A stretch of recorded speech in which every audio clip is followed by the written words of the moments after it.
Good afternoon. I'm Danuta Yatetsky, Dean of the Drexel Libraries, and welcome you to ScholarSip.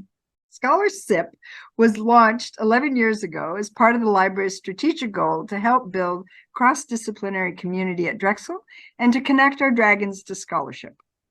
Each quarter, the event brings together colleagues from all colleges, schools, and many administrative departments for food for thought discussions on interdisciplinary research conducted at the university, and for a shared toast to the end of the academic term. This year, we made the decision to host the ScholarSip event series virtually. It's hard to believe that last week, March 16th to be exact, marked the 4th anniversary of the COVID-19 pandemic. Some days it feels like that was a lifetime ago, and other days it just started, isn't it? So we've learned a lot over the last few years, particularly in regards to event planning. The pandemic has shown us that virtual events are cost-effective and easier to plan and adapt if needed. But more importantly, virtual events reach a much wider audience and allow us to connect with a more diverse group of community members. Last term, for example, we had faculty, staff, students, and alumni join us from 5 different states, including Maryland, Virginia, and California. This term, we welcome another geographically diverse group of people hailing from California, Ohio, and I meant to say here, Maryland, one of our speaker's favorite niece, right? And also, I don't know if you joined in Ghana. So welcome to you all, and thank you for supporting the Drexel Libraries with your participation in our programs. So we once again have recreated the virtual version of our well-known ScholarSip Food for Thought discussions, but I'm sure I speak for many others when I say I do miss the refreshments and time for socializing and networking. That's why this year we're experimenting with mailing virtual gift bags to our attendees who registered early in advance. So we hope these virtual swag bags enhance the experience and help you feel connected to us. So please enjoy your goodies during today's event, especially our specially selected ScholarSip tea blend in honor of our speaker, Caroline Schauer. And you should have here a little portable straw, and I hope you'll enjoy this while you're here, a little good, sort of healthy fig bar, and a little bit of other things. I think one of our most popular is you have now something to wipe your screens to let things come in close. And there's a little bit of information about the libraries too. So before I introduce today's thought provoker, let me tell you about this year's theme and our featured speakers. This year, ScholarSip explores the theme of climate change and sustainability. During each event, a member of the Drexel community offers food for thought on how their work aims to drive change and ultimately help make the region and the world more climate resilient. In December, Westphal professor Ben Kalina kicked off the series with a discussion about his work to create documentaries about the global climate crisis. Then on June 12th, Dr. Natalia May, associate professor of internal medicine in Drexel's College of Medicine, will wrap up the year with a discussion on the impacts of climate change on primary care utilization. So mark your calendars and stay tuned for more details over the coming months. And now I'm pleased to introduce today's speaker, Drexel professor Caroline Schauer. Professor Schauer joined the faculty in Drexel's Department of Materials Science and Engineering in 2003. Caroline's research encompasses a wide range of topics, including processing natural polymers, structural color-thin films, electrospun nanoyarns, wound healing dressings, and tissue engineering. She has published over 60 publications and holds 5 patents, and her work has been funded by numerous sources such as the National Science Foundation, Department of Defense, and the U.S. Department of Education. In addition to pursuing her research, Caroline has been active in service and administration.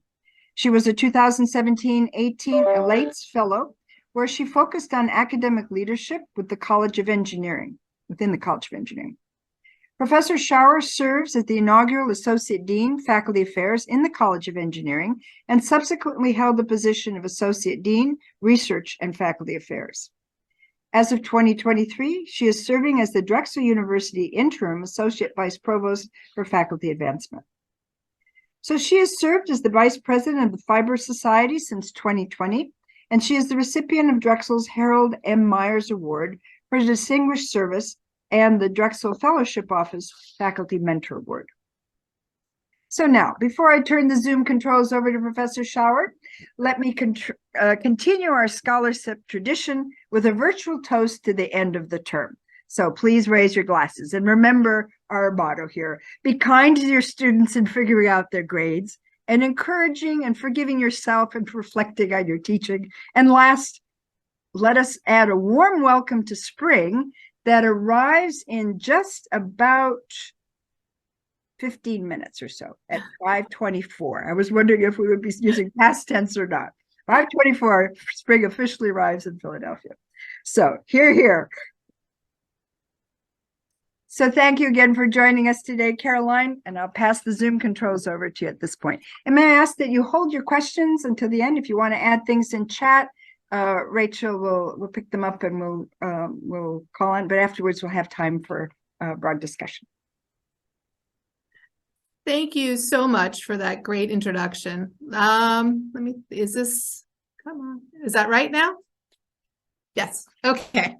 So I would like to continue and extend the good afternoon and welcome to Drexel University's Library ScholarSip presentation. Today's discussion is going to extend the climate and sustainability topics that have been highlighted over the past couple years from this series. I hope you all have that wonderful beverage to console you throughout some of the grim statistics that I'm going to go through. So we should begin where we should when dealing with a growing issue, questioning how did we get here? And where is here anyway? How do researchers of all ages get involved in this work? So I'm going to begin with telling you what's been driving the Natural Materials and Polymer Processing Lab at Drexel University to answer some of those questions. And I know some of my students are here, so if there are any really in-depth questions, I'm sure they can answer them as well as I. So I take us back to a time, 1950s. In the 1950s, life was awash with possibilities. The commercial that on the left here highlights the growing fondness for plastic containers. Let us not forget Tupperware parties. To preserve food and extend the food budget. The family unit also had a few other items as well. For example, a TV and a radio that could have been made from plastics. At that time, we were producing about 2 million tons of plastics. Fast forward to 2015. We find plastics in all aspects of our lives, even more so during the recent pandemic with food and items being delivered. We have containers and packages that are everywhere. I want you to take a second to look around your current surroundings. How many different plastic items do you see? I got an extra one from lunch. When you're looking around at the different items, what are these items around you made of? The majority of plastics that are around you are made from oil. Oil is converted to monomers, and they are stitched together to make a polymer. The word polymer comes from the Greek of many mer units or monomer units. Traditionally, with the addition of other chemicals during the shaping or forming or processing of the polymer turns them into plastic. Additionally, we rely on them so much due to their properties, which, while good for their use, it's not good for disposal. If we begin to look online or in the literature, we see the longevity of plastics is given a different number of years. So this is going to depend on the environment that surrounds the decomposing plastic item. If floating on the sea, interacting with the sunlight, the breakdown is going to be very different than if buried in a landfill. And as researchers, this is something we have to pay attention to. For what breaks down and the rate it breaks down is going to inform us as we move forward. And in 2015, we had 381 million tons. So from 2 million to 381. And now with the pandemic, even more. But the items around you didn't just appear like Star Trek's replicators. What was their life cycle? This is a figure from the godfather of materials, Professor Michael Ashby's book on recycling of materials that I used for my class. At every stage of this process, resources are used and emissions are produced. So resources can be energy, feedstock, or the transportation of getting from point A to point B. Emissions can be toxic gases, particulates, toxic wastes, and low-grade heat.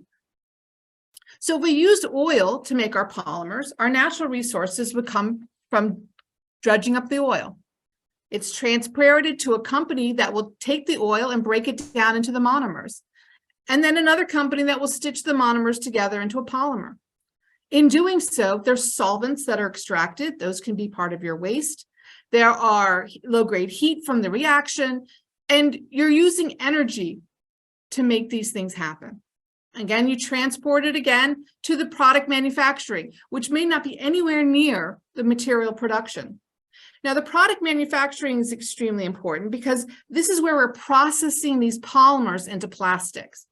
So we could be injection molding our spoons when we take molten polymer and shove it and squish it into a mold that's cold.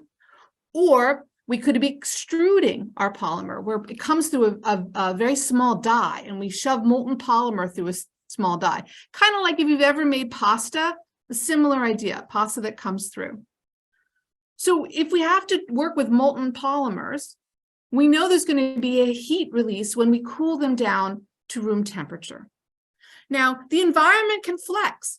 It could absorb some small changes in gaseous, liquid, solid waste, and low-grade heat. The problem arises when the amounts are no longer small. And if you think about each of these steps to get you the product where you're using it, we're trying to see this culmination of effects. So one of the things we think about is the product disposal, right? We have this item, I'm done with my spoon, I don't need it anymore. I may go the green arrow, I may recycle it, or I may go the arrow down and just dispose of it. So what can we do to change this resource and emissions issue? We have to think of plastic not as a disposable item, but an item with value. By switching our focus slowly on the end of life, or from the use to the end of life, we can then think about the whole cycle of the spoon, for example. So what does that look like? So if we use the spoon and we get to the end of first life, we have a couple of options here in the green. We can recycle the item. That's when they take the spoon and they get the same value that they had from the initial. Now, recycling an item is more similar if you were using an aluminum can, because the material that you get out after recycling is similar to that which you put in. But in polymer, there's a degradation that happens. So it really is a downcycling of polymers when you put them in the recycling bin. We could re-engineer it. We could shred the polymer and use it as filler, or shred the fabric and the clothing, which is also a polymer, can be a polymer, into fabric, into a pillow. Or we can reuse it. Craigslist is fantastic. If you have that ugly lamp you don't like anymore, doesn't fit in your aesthetics, there's somebody out there who might like it. And so by reusing it or selling it to someone else, the product has a second life. If all of those three things fail, we can do one of two things. We can combust the polymer into making energy, or we can put it into a landfill. So what are we doing as a country when it comes to polymers? Well, traditionally, we think of recycling when we're a school kid. I know maybe not my age, but the younger school kids, reduce, reuse, recycle is one of their mantras that they learn at a very young age. However, only 9% of polymers have been successfully recycled since 1980. This is worldwide. Unfortunately, America's doing not as well as the rest of the world. So we're not doing as well with recycling. Why is that? Well, it could be the confusion. There's a number on the bottom of this. I don't understand what that number means. Or I am a hopeful recycler. I throw everything that's plastic into the recycling bin, hoping that the recycling company can handle it. And the recycling company cannot. Or it's just easier to throw it away. Well, what does that mean? So if I recycle something and I don't have any value, let's say the virgin polymer that comes through is so cheap that it just doesn't make financial sense to recycle it, companies will throw it away. So we have to change the culture. We have to value it as an item rather than something to be disposed of. But what do we do while we wait for culture change? We start to look at what the culture change would have to be. So look at the times. So paper and paperboard is the light blue on the screen. If you look at that, there's a time we were disposing quite a bit of it, but it's narrowed. So we're now recycling more of the paper and paperboard, and recycled content of paper companies proudly put on their marketing. The orange is glass. We're pretty good with glass and recycling. And the other one that we're really good with is the metals, that light gray. So aluminum cans, as a culture, we're very good at recycling aluminum cans, glass bottles, and paper. But if you see the yellow, we're not as good as recycling with plastics, and that's something we can improve on. So what does my group do while we wait? We start to look at other kinds of polymers, the bioplastics. So bio-based, they're mainly from a biomass. That could be anything from food to grass to to other organisms. They're biodegradable. Either there's a chemical process where the material is converted to water and carbon monoxide, or they're composted. You have a naturally available microorganisms that will chew them up. Currently produced, we now have 1% of the total plastics is a bioplastic. Generally, biomass is recognized as a sustainable alternative to fossil fuels due to its abundant availability, carbon neutrality, and low sulfur content. If you ever see these large stacks that have to be scrubbed of sulfur when you're making transferring oil into a polymer, you understand that it's not putting out as much toxins. However, we have to be really careful as a community. We have to make sure that when we say it's bio-based or it's biodegradable, we have some standards that back it up. So chemical characteristics, at least 50% of the final composition should be organic. It should degrade a minimum of 90% of its weight in 6 months under simulated composting conditions. The one I love is ecotoxicity. It has to break down into something that's not going to be a threat. And disintegration. We talk a lot about microplastics. The contents have to go into under 2 millimeters within 2 months. So we have our standards before we can claim it. But there are a lot of bioplastics, which should make you very excited because there's a lot of different ones to choose from. Some of the ones directly from biomass, from the polysaccharides, and I'll go into those. Some of the ones that we'll talk a little bit is synthesized from bio-derived monomers from like corn. And the last one I want to talk about are those produced by microorganisms like our PHAs. But that is just a subsection of a very large group of materials.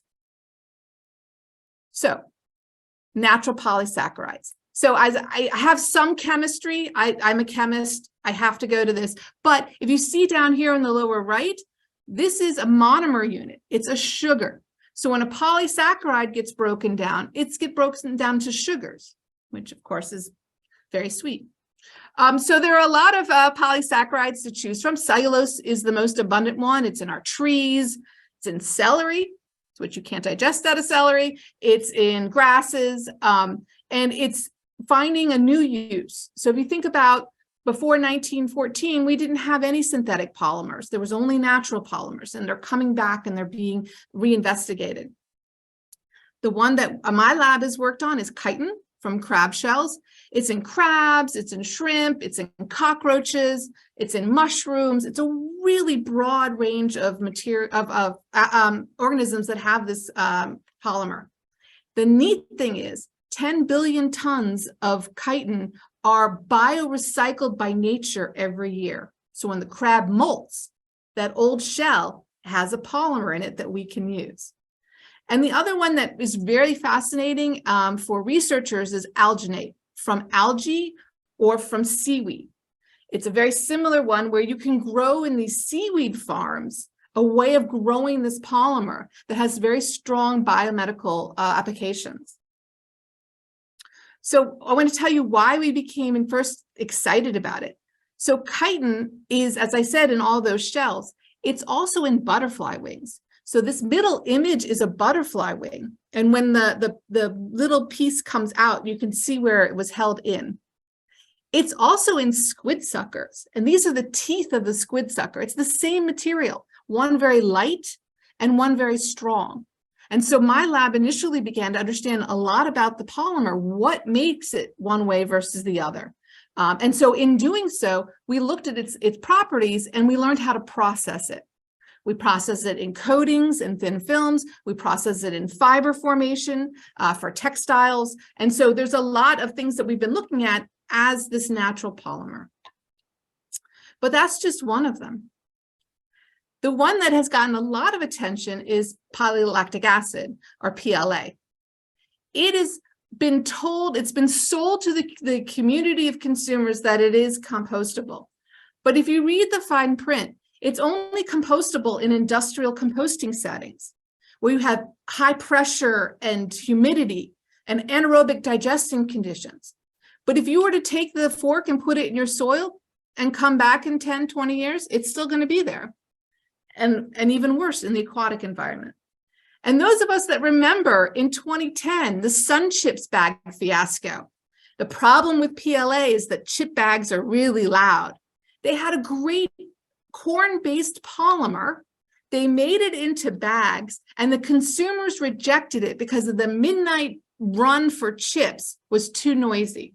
Or they're sitting in a movie theater and they're making too much noise because of the glass transition temperature of the polymer. When a polymer goes from a harder glass-like state to a rubber state, their transition was around room temperature, and that made it kind of crispy and crunchy. You can modify the polymer, but that was their first path. So that was rejected by the consumers, unfortunately.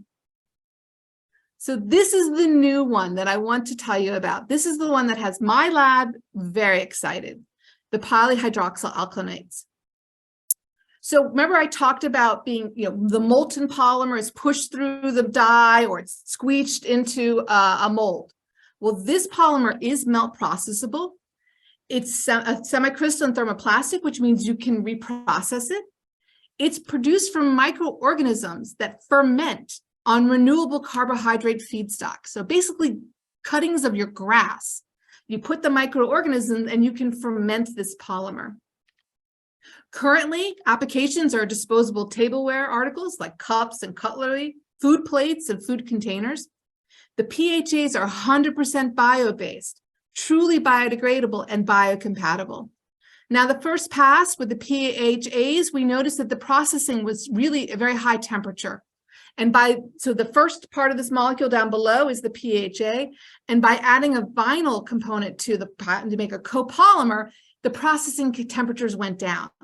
And now we're able to process this. So my lab is spending a lot of time looking into thin film processes and into processing into a mold, injection molding. So we're very excited about this polymer and the future it's going to provide to society. Now I wanted to go back to the landfill. We know in this yellow, plastics are 18%, but I want you to look at the gray, the dark gray. 24% of the landfill by material is food. Now, there are a lot of people that are focusing on food right now. The Biden administration has a lot of programs that they've just released. And a lot of what we do is looking at ugly food. That's not what I'm talking about here. Food is food until it's inedible. When you mold it, if you didn't choose to use that extra bag, a box of rice from your Chinese takeout, that's not what I'm talking about. I'm talking about are the parts of food that was inedible from the start. So the rinds and seeds from juices of the fruits and vegetables, the grounds and leaves from the coffee and tea that you're drinking now, shells from eggs, grains from brewing. Those are the food waste that I want you to focus on from here.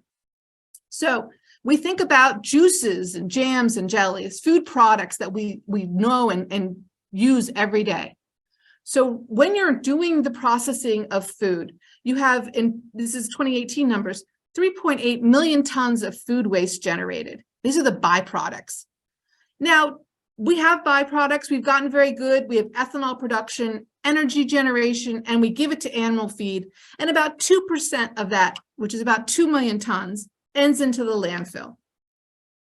Now, inedible food and food waste together is 24%, but it's only 2 million tons of the actual process from industrial. Now, landfills are the third largest contributors of methane gas, and methane is 21 times the global warming potential of carbon. So we should address this. We shouldn't allow our food to sit and ferment. Now, there is an American problem to this story. Those of us who love our cranberry juice, who love cranberry sauce with our Thanksgiving turkey, we have an extra problem because cranberry byproducts are too acidic for animal feed. And so more of the cranberry waste is ending up into the landfill. So my lab focused on cranberry as our first material and looking at it as a potential for bioplastics. So this is the upper left is what you get from the cranberry juicers. It's pretty bright red, and even after drying it and sizing it, it's still pretty red. A number of things that we noticed is that since it's still pretty red, there's a lot of stuff still in it, like antioxidants and other wonderful compounds that we wanted to remove. So we did some washes to try to remove these extra components, and then the cranberry stuck to the pellets. This is PLA pellets. We did a melt flow index to make sure that the polymer could flow through the processing. And look, it did. We were very excited to see that we were able to add the cranberry pumice to the PLA and make filaments. Now, those of you who have had yourself or a child love their 3D printer, you can see these filaments, when wound, can then be put into a 3D printer to make a PLA cranberry pumice 3D structure. And so we were very excited. But what we notice here is that you can see that there's particles. So this is, if you look at the top one here, there's like little brown dots in the filament. That's the cranberry food waste. And so we were, as environmentalists, we're very excited. We're able to get this in there and actually make something. However, not everyone is as excited. So there was a discussion on whether we really want to see the food waste in our eventual piece. So this is injection molding. This is back where I was talking about squeezing the molten polymer between a mold. And if you look, the white polypropylene to the cranberry pumice, you see it started off beautiful and then it got really small. Well, it turns out we needed to add a plasticizer so that all of them are the same size. And if you look at this image in the middle, this is actually black polypropylene with the cranberry pumice. And this is what was fed through the injection molder. And the two pieces on the right, one is just black polypropylene and one is black polypropylene with cranberry pumice. You can't tell the difference. It's 10%. And also, it's only about a 10% difference in mechanical properties. So we were very excited. I have to point out that one has the cranberry pumice in it because you can't tell. But I have to say a big thank you for Ocean Spray. They sent us 25 pounds of waste. They shipped it to us, and we've been working with that as a supply to see from their waste streams, can we make something useful? But all that we're doing, we cannot lose sight of this: microplastics. No matter what you do to make it better, you can't then make it worse. So if we use biofeedstocks, if we use food waste in our polymers, we can't then make a percentage of microplastics being formed. So in all that we do, this is our check. Are we making it better or are we making it worse? And so we degrade plastics. We're looking at seawater degradation. We have a tabletop composter in the lab, and we're looking at what actually happens to these pieces once they've been made. So on that part, I'd like to thank everyone who's been working on this. I've had a lot of fun. I really enjoy what I do, I've had great collaborators, great students. We have fun, and we actually do celebrate. And I thank everyone on the bottom here for all the funding that I've gotten over the years. And thank you for your attention. Well, I just thank you very much, either applauding or using your reactions to give a real hands up. So if you would like to stop your screen, and if you need to come back, we can see folks and see what kind of questions we have. This has been terrific, and you managed to bring it to all of our ability to grasp what we're talking about earlier. So do we have any questions from the floor? Who wants to start?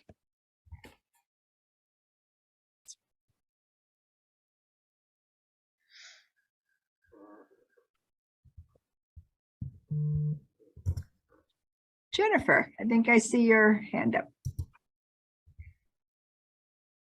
I'll bring my microphone down. Hi, thank you very much, Caroline. That was a delicious talk. Do introduce yourself and where you're from. Oh, okay. Well, first off, full disclosure, Caroline was my PhD advisor. So I worked with her. I worked with the chitosan, or the chitin derivative that she talked about earlier on. I'm also a professor of mechanical engineering. I teach senior design predominantly, but I'm also I have a collaboration with School of Ed and the School of Neuroscience, and we're looking at the physiological reactions to creativity in senior design. So we're trying to explore that, intersection between the education and the science to really understand and build good interventions to make more creative engineers. My question for Caroline was, so you're adding the cranberry pumice to the PLA, and you said you had a 10% change in mechanical properties. But I think my bigger question would be, one of the things that you talked about early on was that the polymer has to be able to degrade within, I think it was 6 months or something. Mm-hmm. Does adding the pumice help the PLA degrade in a regular landfill as opposed to the more chemical process, or are you really going after mechanical properties like strength or bending or something? So there's two things on that one. One, the PLA. One is we thought about working with a colleague to make a microorganism that would eat the PLA and the cranberry food waste. So design something where you wouldn't have to rely on the high pressure, high steam. Two, right now we're at the beginning. So we haven't, it takes a while. We don't have a 6-month study to see if it degraded better. But I don't think that's where I would go. I think I would use the PHAs, the PAH, the alkylates. I think that's where I would focus on the biopolymer that would naturally degrade.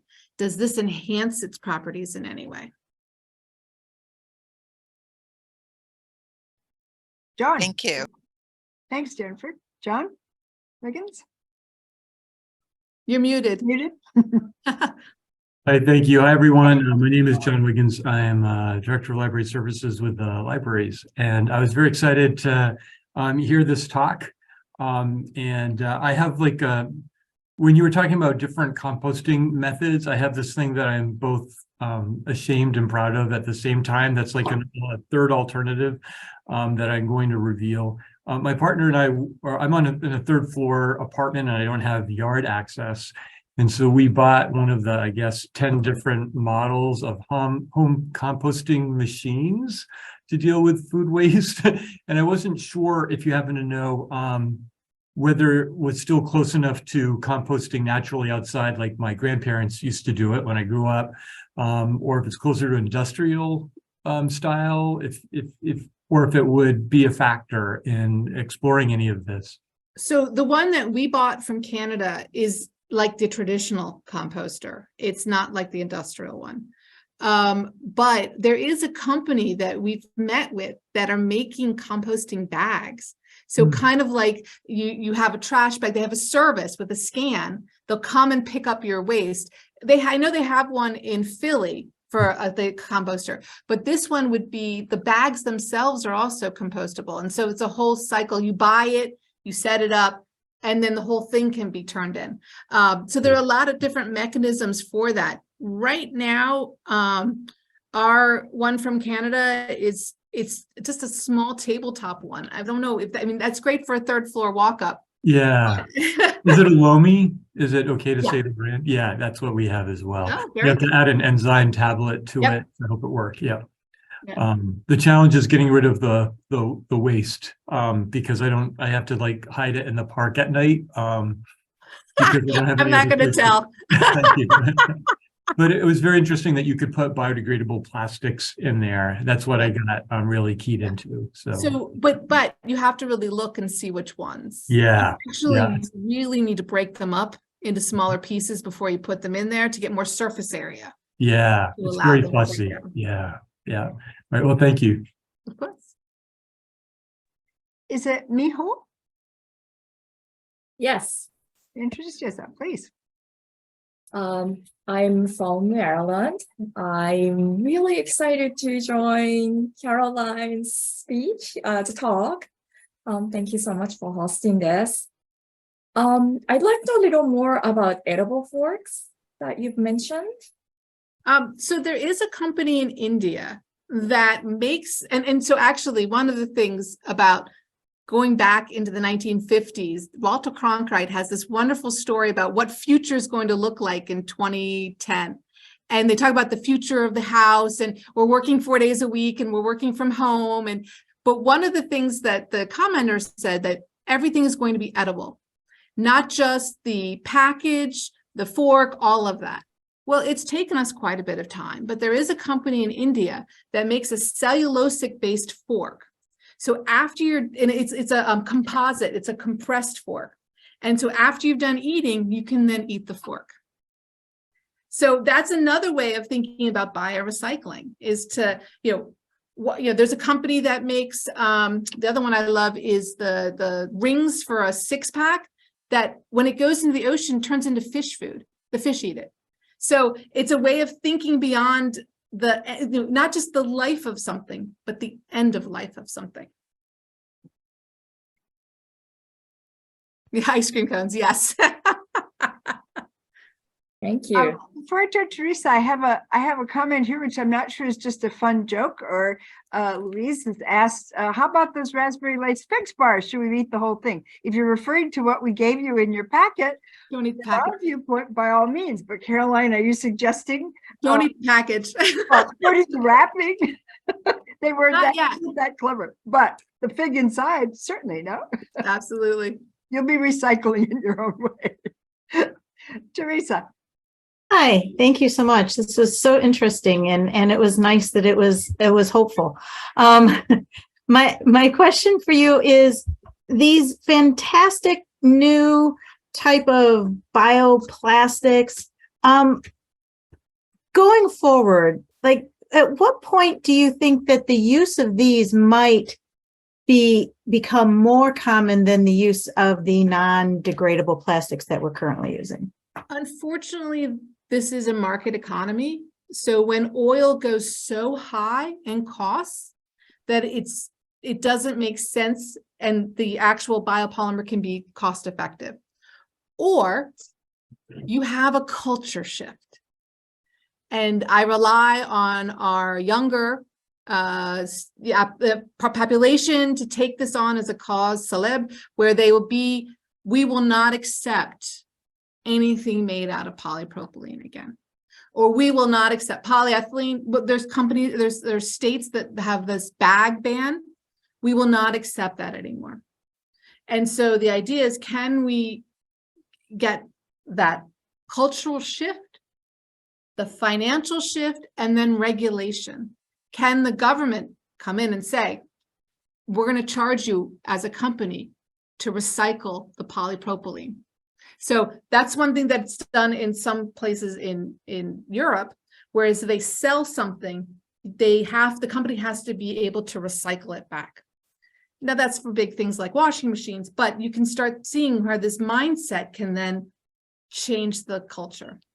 So there's a three-pronged approach. Also, I think we don't know enough. It's a new enough polymer.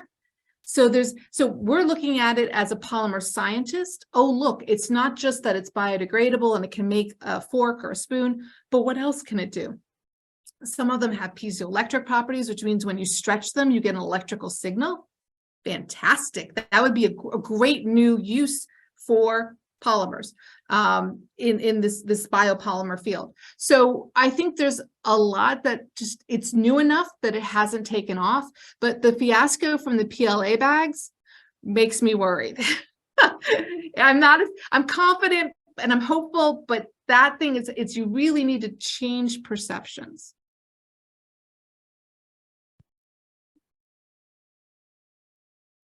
A question that's just an observation, and I must admit I'm not always so conscious to see what plastic is biodegradable, what's not, but it has struck me in the last few years just how much our containers for fresh produce comes in plastic, and it's sort of like a contradiction here. You know, buying fresh produce, again, it's there, and there are some. I tend to buy a fair amount of dried fruits and dried figs, and they come in very nice reusable size containers. So I don't support Tupperware anymore in that sense, but I put them in my dishwasher, and some of them, they come right out. I can use it. And there's one that just always, I forget what it is, and it just, the heat or whatever just totally destroys it. So how is there something to indicate, you know, does that mean it's better to, it will be okay in all right, so you become a material scientist, and there's a number on the bottom. Okay. And that number will tell you if it can survive the high temperatures of your dishwasher. And what number do I look for? Well, you look at the little triangle, it gives you a number, and then you correlate that to the melting temperature. Good to know. Of the polymer. Yeah. There's a wide range. It goes, I think, from 150 to 300 degrees. So, I mean, really, it could be a wide range. Now, the other thing that always threw me off is that if you see these wonderful clam things for lettuce that they sell in the store, they can be recycled, but we do not recycle them in Philadelphia. So that's, again, we need to get a culture shift and financial shift and something where we can actually then make it more viable. Yeah. It's hard to keep up with all this, that's for sure. But I'm glad that you're bringing us science and helping us to at least be conscious of what the options are. Jay. Hi, Caroline. What a wonderful presentation. I learned so much today. Okay. And I'm not going to ask for cranberry juice when in the flight now. But my questions, I know we talked about food, bio-waste, and other things, but I'm also looking at large sources of contamination in oceans, because there's so much of plastic waste in ocean. And I just quickly searched in our Statista database, and I found a couple of articles showing data on how much waste is there. But I was wondering what is being done to get rid of plastic waste in the oceans, because it is impacting marine life so much. And it is a big issue, I think, big concern.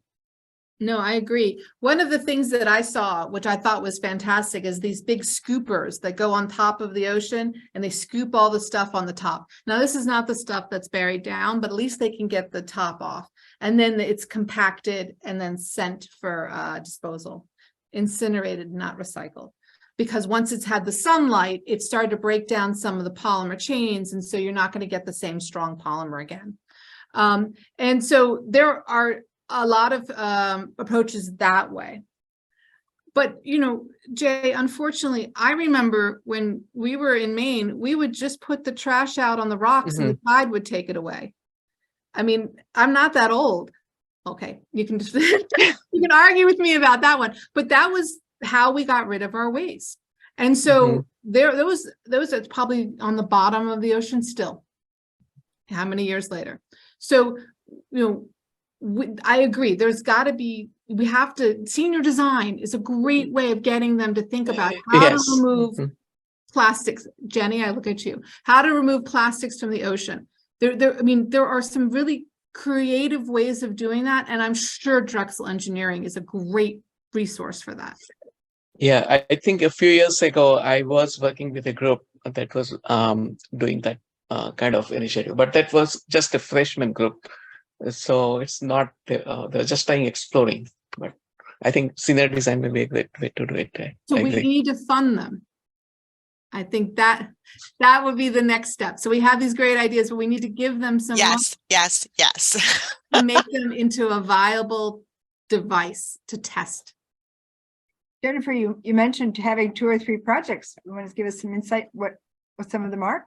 So oftentimes the students are looking at the Yeah. river cleaners. They call them river cleaners or ocean cleaners. These are sort of autonomous little drones, but they're floating on the water, collecting up the plastic. That's what I've had several groups work on. I've also had 2 groups working on microplastics, figuring out a way to get the microplastics out of your dryer stream, because your home dryer is actually one of the biggest producers of microplastics. So I've had a couple groups looking at different ways to filter or prevent the microplastics from being released into the atmosphere. So those are the kinds of projects so far. Every year in the summer, I start posting up projects. So if you have ideas or you just want to be able to support a team through mentoring or financially, email me. I'll drop my email in the I run both the electrical and the mechanical engineering, so we can really look at a variety of different sort of approaches, everything from, recycling apps to, actual information about how to recycle properly. I think Caroline had said earlier on that the lack of communication is a big problem with the recycling. And I know that when I lived in Germany, everybody had the 3-bin trash cans, and, there was they gave you different color trash bags to do your, trash sorting. So they're much more serious about it there than we are here. And I've seen even at our school, the trash collectors come by and dump this recycling right into with the regular trash. So, any effort that you're doing individually isn't always useful. But yeah, if you're interested or you want to, mentor a team, or you just have an idea, send it to me and I will post it and see if I can get a team working on it.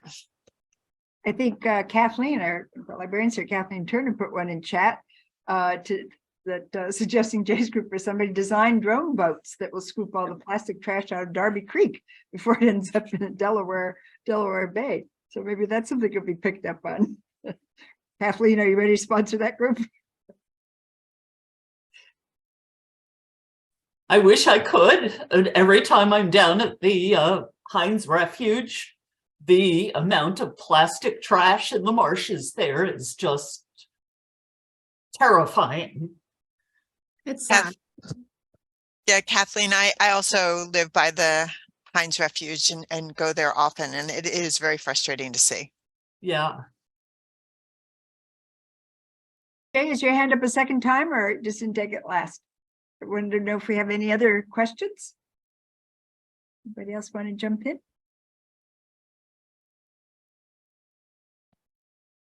I'm just curious about our audience. Supposedly we had someone who registered from Ghana. Is that person on? Are they connected? And if so, could you at least raise your hands? We can say who you are. I don't believe they ever showed up. I was checking registration. I don't believe they showed up. Yep, that one was a fun one.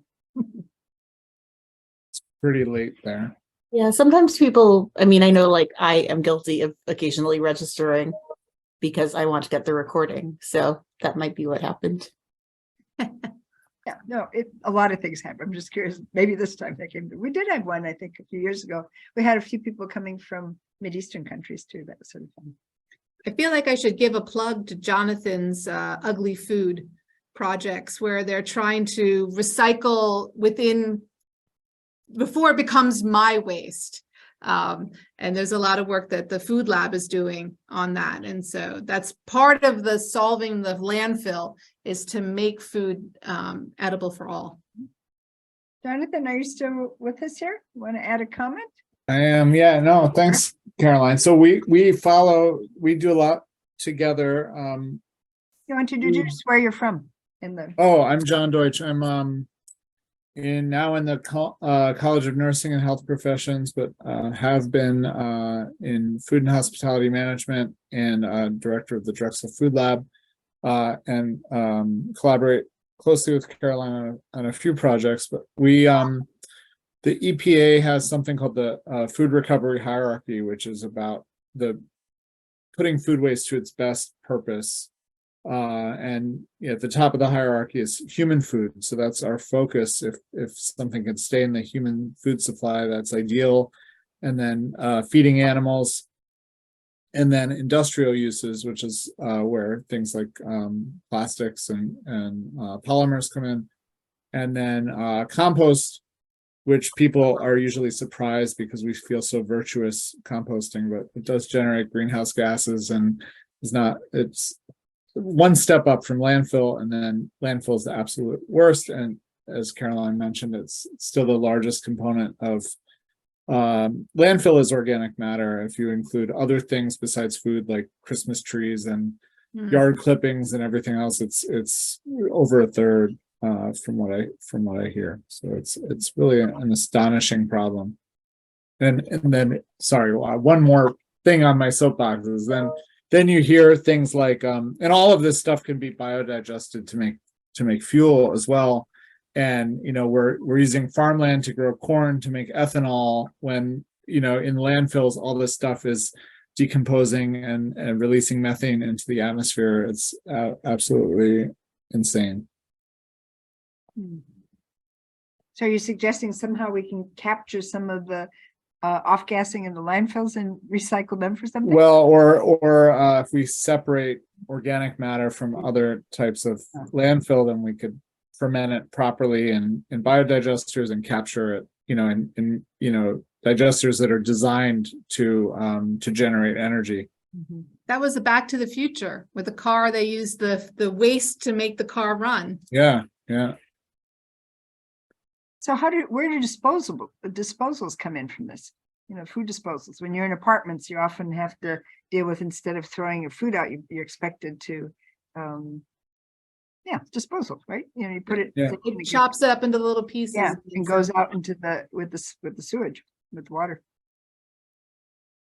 Yeah, I think overall that's a positive, except for the water use. There's some critique of that. Yeah. Well, this has been terrific. Do we have any other last calls? Otherwise, let us give Caroline another round of thanks. This has really been one of our really more interesting and engaging conversations. So thank you very much, Caroline. Thank you.